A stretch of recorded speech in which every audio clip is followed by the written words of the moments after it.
excited. This is one of the things that was kind of on our list for this trip, and I don't know, it's a very unique experience. So yeah, feed wild dolphins. You're not allowed to touch them. Just get to give them a fish. Herding the fish into the nets. And that's where this started. Is they would get a fish for their efforts. So generous.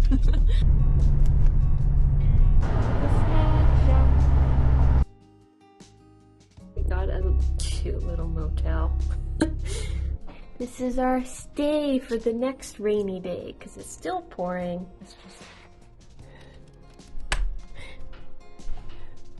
We're at the snack shack and we ordered fish, and you actually get to choose the type of fish and how it's breaded. And I got a cod that is battered, and Brandon got her recommendation, something lip fish. It's huge.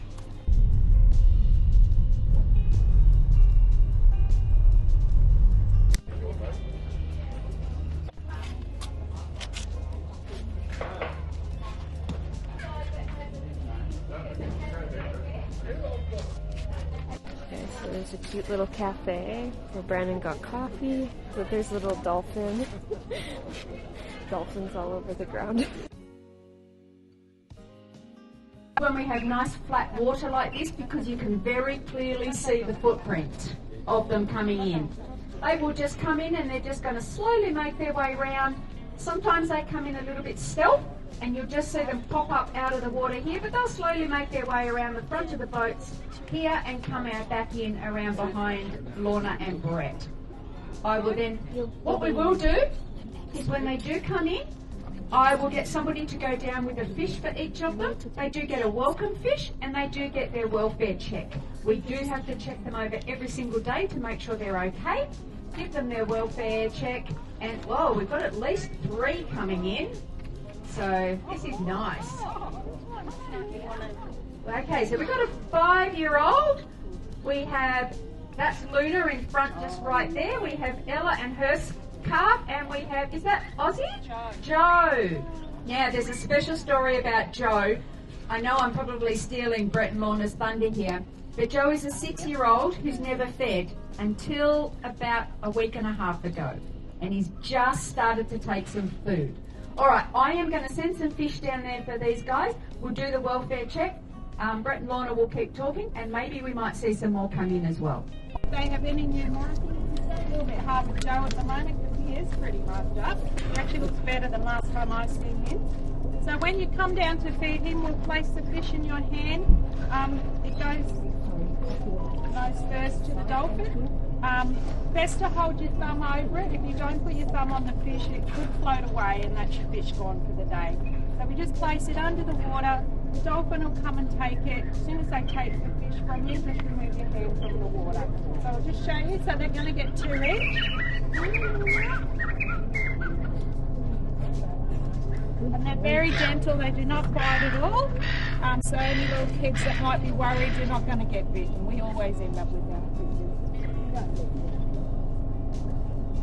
See that? He doesn't even. Most of them will swim up and get it, but he's excited like that. We haven't got any of the males, the big males, come in yet. So there's 3 more dolphins that can still make an appearance today. Oh, Patch. So he's one of our males. He's just come in. So Patch is 36. So he's a big male. We also have another male that can come in. His name is Harmony. He's in his mid-20s. So there can be a little bit of argy-bargy between those two.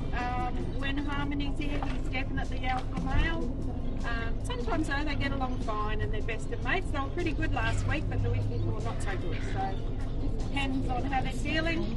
And we also have Ozzy who can make an appearance. So Ozzy is 17. She is Ella's daughter, Luna's mum, and she also has a calf called Nova. And Nova was born on Valentine's Day last year, so another 1-year-old calf. So if the 2 calves come in, you will often see them playing in the background.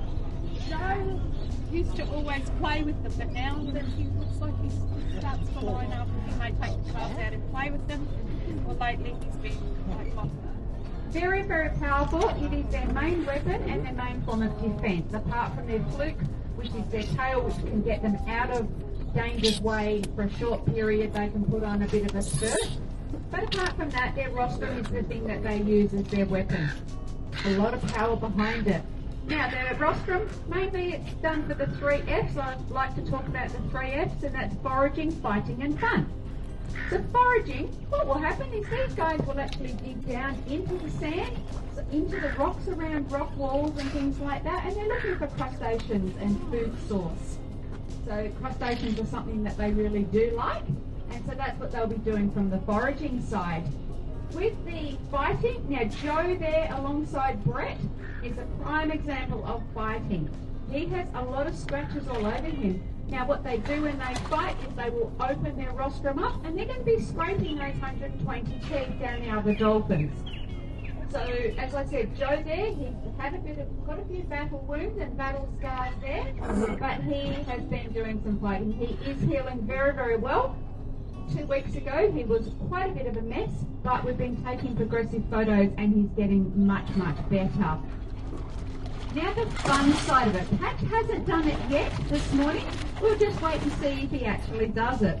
One of the things that these guys do, and it is a male thing, they will take gifts to the females when they're trying to woo them.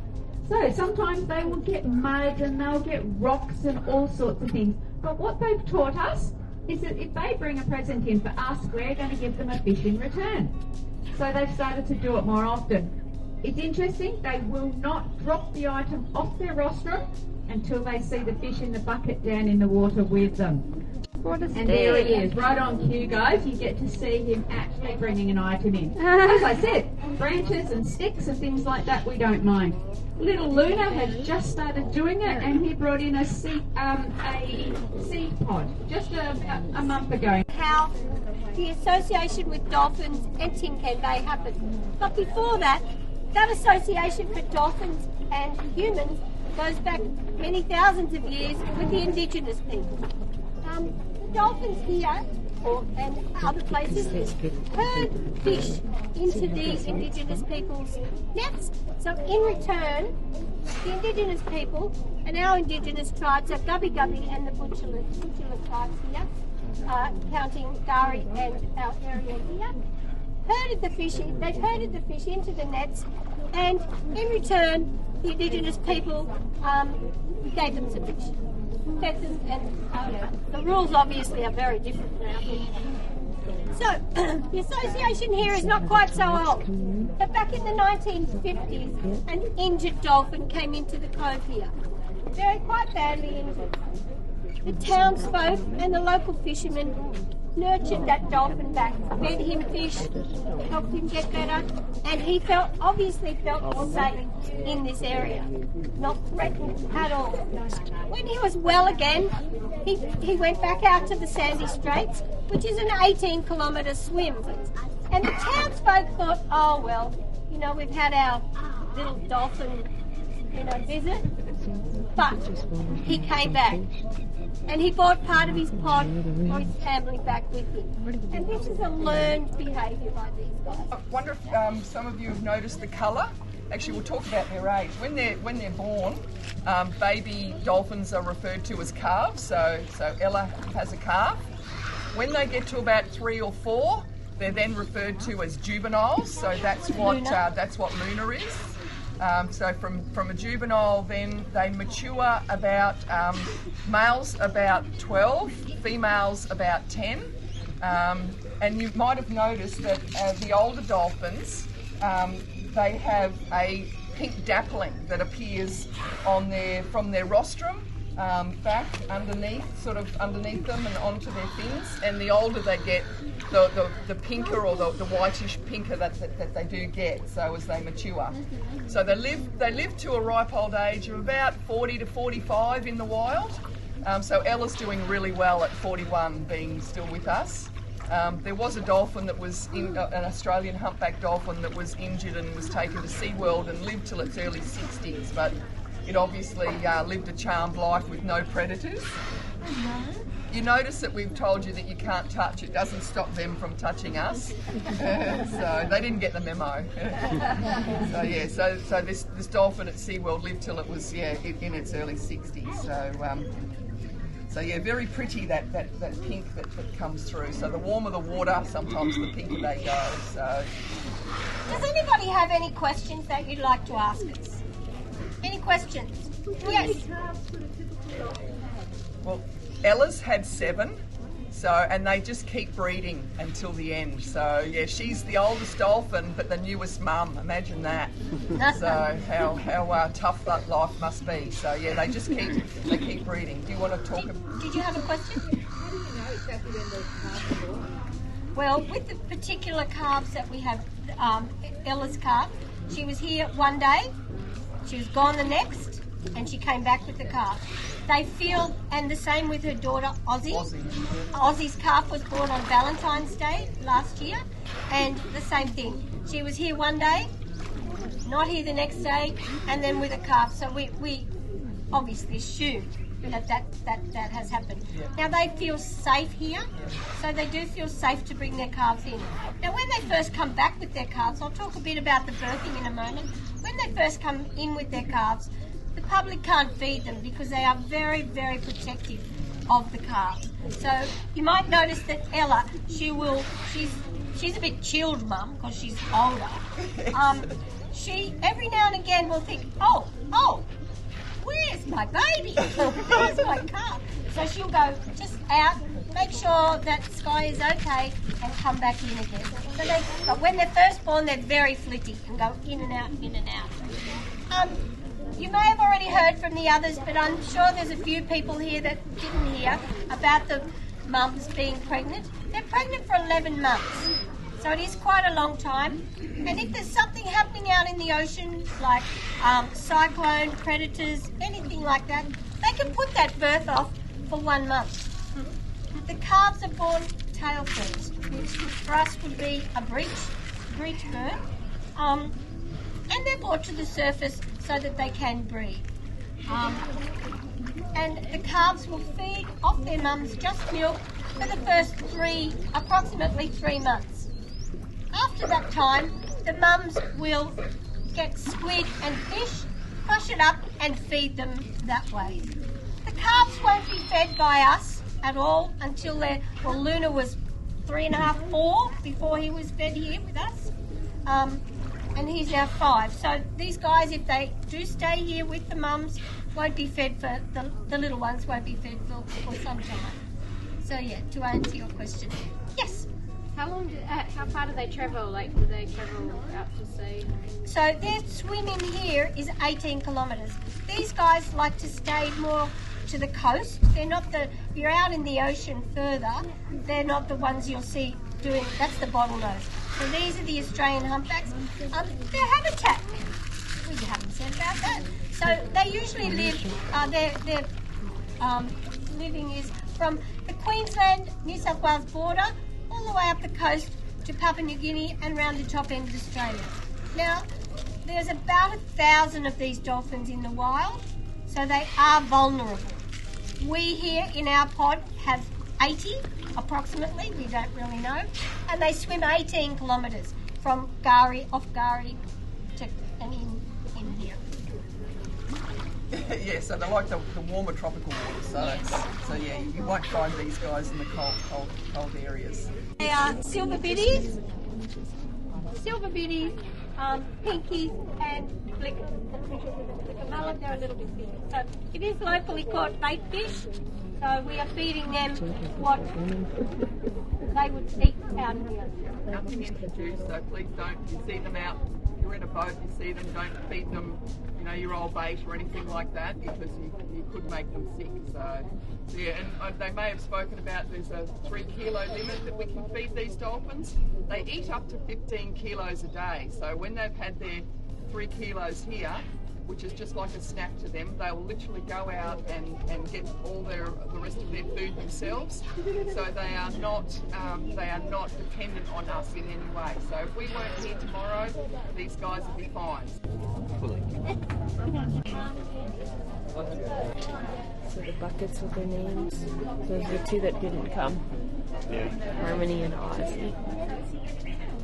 It doesn't matter. Thank you. So just remember no touching of the dolphin. So this is Ella. Hello. Hi, Ella. Hand out flat for me. Yep, that's So it. what Just kind of under fish the water. is this one? This is a silver biddy. Just under the water. Under the water. Under the water. And take your hand out. That's a silver biddy. I've tried to give her all the pink stuff. Oh, are you okay? Oh, they just got spikes on them. Yeah. And this is a pinky. Okay. I'm just gonna stand back and video you. So gentle. What happened to her nose? She's got a her Well, we rostrum. think it's either remnants of a fish hook or something. It doesn't bother her. We're just not sure. Huh. What's happening? The poppets. Some sharp rock. Alright. So water shoes would be a good idea. There's tons of people. One in the water at a time. It's 8:30 and we're done feeding the dolphins. So definitely go early. Probably But like 6:30 or 6:45. I think when we went was okay. Yeah. Right before 7. Basically arrived at 7. So they say that's about when you're supposed to arrive. Is at least 7 because you feed at 8 o'clock. And you just want to make sure you get there in time to get a fish token, because if they run out, because they have quotas based on how many dolphins come in. So if you show up earlier, then you're almost guaranteed a fish token. They were giving out just like $5 watch only until a couple more of the dolphins came in. So there's 4 of them and a baby, but they don't feed the babies. Yeah, and then you come in, you don't get like a number. So that's why I said maybe not 6:30 but 7, because it really depends on where you're standing when they announce that they're going to start feeding.